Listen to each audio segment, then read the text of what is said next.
இப்போ பார்த்திங்கன்னா ஆயில் நெய் ஊற்றியாச்சு. அடுத்து நம்ம சேர்த்த வேண்டிய பொருள் என்னென்னு பார்த்தீங்கன்னா,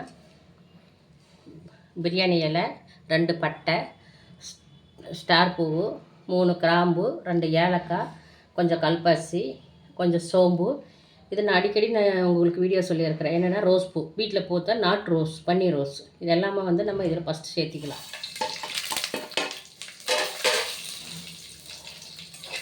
அடுப்பை சிம்மில் வச்சு சேர்த்திக்கலாம்.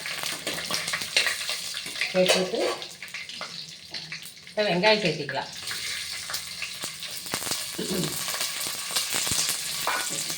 அதை சேர்த்து முற்பாடு பட்டை, ஏலக்காய் இதெல்லாம் சேர்த்து முற்பாடு ஹையில் அடுப்பை கூட்டிக்கலாம்.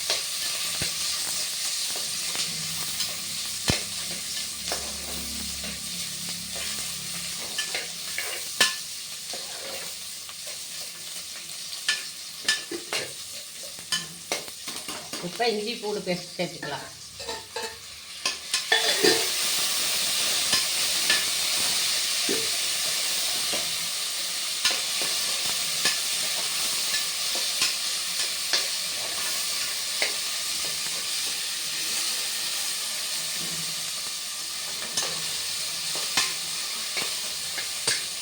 இப்போ நம்ம வீடு தோட்டத்தில் பறித்த புதினாவை சேர்த்திக்கலாம்.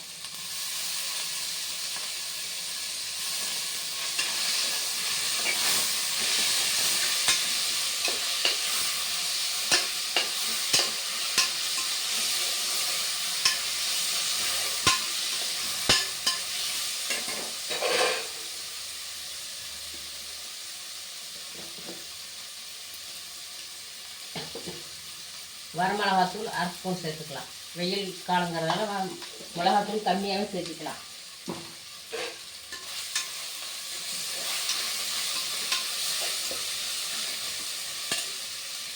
இப்போ தக்காளி சேர்த்துக்கலாம்.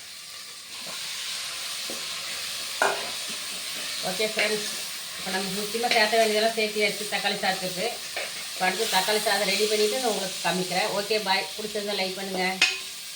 தாளிப்பு பிடிச்சிருந்தா உங்களுக்கு லைக் பண்ணுங்கள்.